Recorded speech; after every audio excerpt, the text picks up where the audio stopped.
Ibu, saya akan melakukan pemeriksaan toraks pada anak ibu. Silakan melepas pakaian bagian atasnya dan juga ke pemeriksaan B. Dapat kondisi dia, jika kondisi dia baik, saya angkat tangan terlebih dahulu.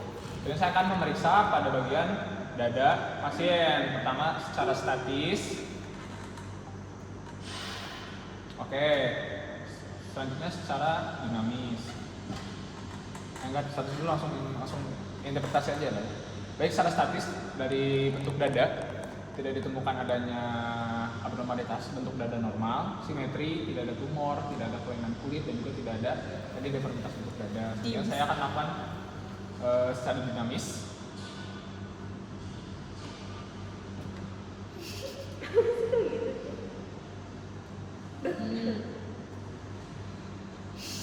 Baik, sudah 1 menit.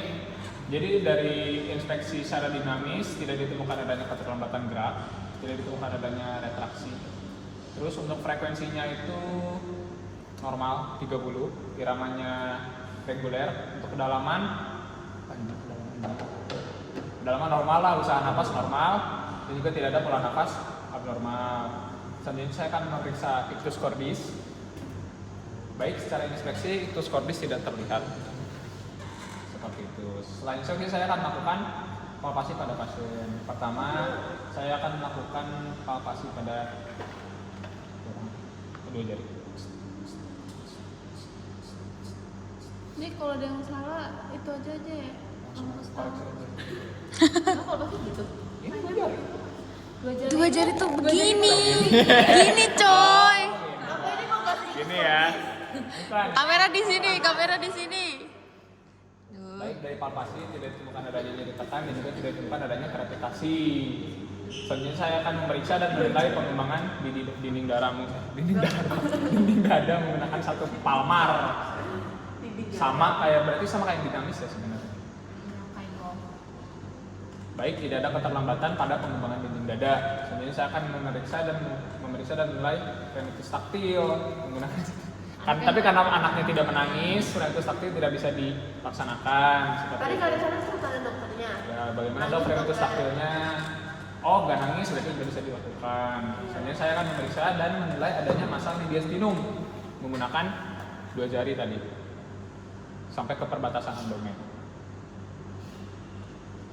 Oke, tidak ditemukan adanya massa pada mediastinum pasien. Selanjutnya saya akan melakukan palpasi pada ictus cordis. Itu menggunakan 2 jari terlebih dahulu. Di bagian ictus cordis berarti dari C5, linea midclavicularis yang sinistra, teraba, terus kita ke 1 jari untuk menilai adanya trill, amplitude, durasi. Baik, sudah melakukan palpasi ictus cordis. Untuk lokasinya normal, berada di C5 linea midclavicularis yang sinistra. Untuk diameternya normal, kurang dari 2 cm. Untuk amplitudenya lembut, durasinya normal, dan juga trillnya itu tidak ada. Selanjutnya saya akan melakukan perkusi. Pertama saya akan melakukan perkusi paru terlebih dahulu. Perkusi paru itu tok sonor. Yang tanpa landasan maksudnya apa sih? Gini doang. Kanan kiri kan dibandingin. Oh iya, gini doang. Gak pakai gini berarti? Gini, kalau tadi. Nah, berarti benar kan? Tapi tadi kamu salah kamu Iya, ke bawah. sorry. Tek kiri, kanan. Oke.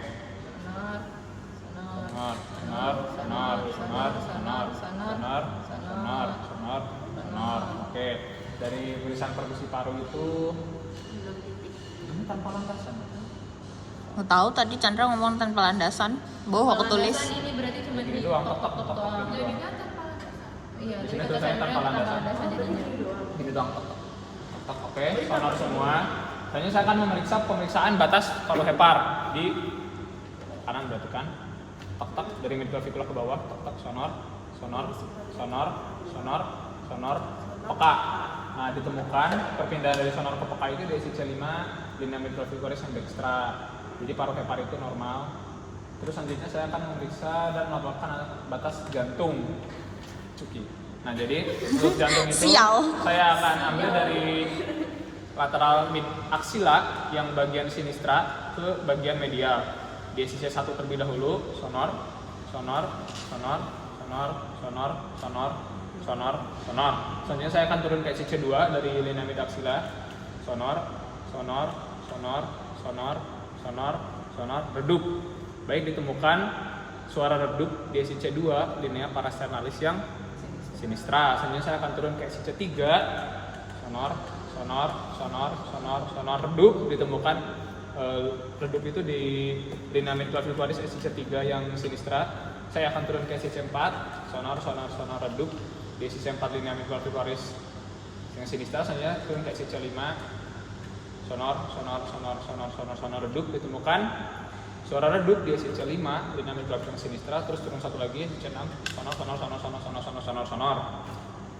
Baik, jadi untuk pemeriksaan batas jantung itu ditemukan batas jantung pasien di SIC25 paracanalis yang sinistra. Terus selanjutnya bagian batas bawah itu di SIC5 dynamic clavicularis yang sinistra. Nah, gitu aja lah ya. Berarti dari sini enggak ya? Bener ya?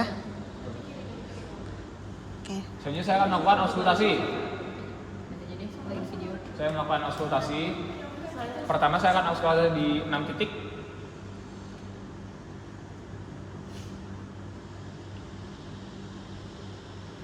Selanjutnya saya akan pilih satu titik untuk mendengarkan selama 1 menit.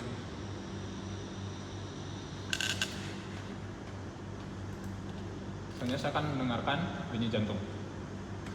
Di mana aja sih? Ada aku lupa. Kan pokoknya di 1, 2, terus 3, 4 ya. Mana aorta terus mitral sama satu lagi apa? Lupin. Nah itulah shot. Sini, Oke. sini. Oke, jadi sudah dilakukan Tunjukin, auskultasi. Riz. Ini sini. Di kamu anjir. Aku namanya lupa ya, aku nggak tahu ya. Coba ini namanya apa? Itu kiri apa kanan? Itu Aorta berarti arteria pulmonar, tricuspid, terus mitral di sini. Apa ya ini? Nah, sudah dilakukan auskultasi paru dan juga jantung, terus sekarang interpretasi. Jadi untuk mengidentifikasi suara nafas dasar, karena ini masih bayi berarti bronkosekuler kan. Baik ditemukan suara nafas dasar itu bronkosekuler. Terus untuk suara nafas tambahannya tidak ada. Terus untuk bunyi jantungnya itu normal, di 4 katup. Bunyi jantung 1 dan 2 terdengar, 3 dan 4 tidak terdengar. Terus untuk bunyi jantung tambahan tidak ditemukan bunyi jantung tambahan dan juga tidak ditemukan adanya bising jantung. Soalnya pemeriksaan sudah selesai, silakan menggunakan pakaian bagian atasnya. Saya geser ke terlebih dahulu. Apa tadi? Tadi Udah. yang batas jantung yang atas linea sternalis berapa? Yang atas parasternal. Parasternal. SIC2. Sinistra? Hah? Sinistra. Sinistra. Apa tadi kamu ngomong? SIC2. Parasternal sinistra. Kasih pemeriksaan batas jantung. SIC5 Kita balik lagi harus clavicularis berarti kan sinistra. yang di kanan juga yang SIC2 nya ada nggak sih? Tapi di yang parasternal. Iya, harusnya kanan kiri sih. Normal yang kemarin juga kanan kiri kalau yang dewasa gitu juga. Terus kayak kita besok nanti cuma satu kiri tok jadinya. Kita bercanda lah ya. Benernya kita masih bebas soalnya tentang gitu. Ya guys, jadi video ini masih on proses teman-teman. Saya proses nanti akan ada update. Besok akan kita buat lagi dengan ahlinya ya, Chandra. Dan Jadi hari ini dan ketemu dengan teman. dan saya akan pensiun sebagai kameramen. Enggak, Ini belum. belum dibahas ya. Baik semuanya. Belum. Harus bikin video